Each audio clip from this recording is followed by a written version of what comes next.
So ito guys,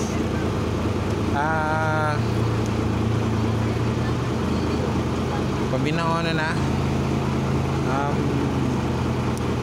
Napaka short ride lang kasi 3 barangay lang yung dinaanan ko kasi medyo maaga pa lang dito, cut off ng mga biyahe.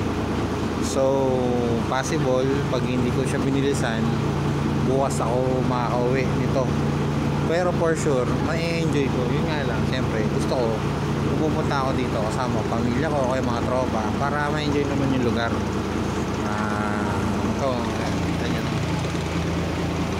hindi masakay.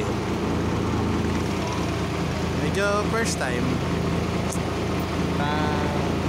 ating beats the first time. So, siyempre kailangan natin ng mga ganyan-ganyan. Sikugan.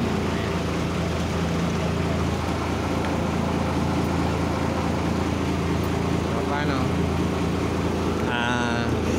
Binabati ko nga pala si Ninong Christopher Villanueva, Sir Marlon Santos Ramos, Kuya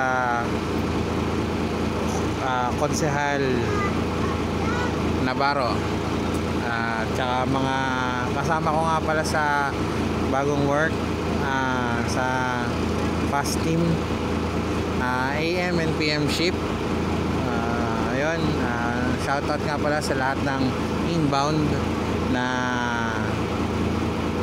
kasama ko sa work, pang umaga pang gabi. Tapos yung Fallen 60, tapos Teka Mots,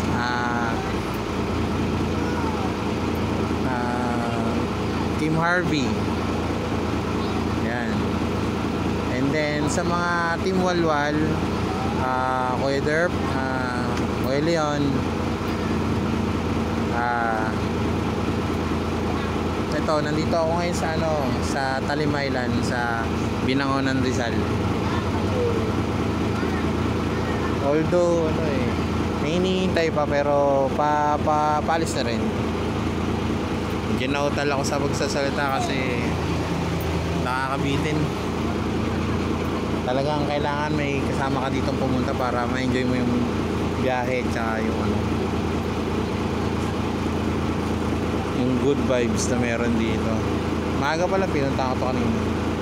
At special thanks nga pala kay Kuya John Mark Alinsod kasi tinuro niya sa akin yung sakayan. Ayun, kaya nakarating dito. Tapos mapapansin nyo doon, kitang kita na yung mga doon sa Kalamba. Ganun lang pala Kalamba. Hindi katulad dito, hindi na matanaw yung landayan. So paano? Tinanong muna ako.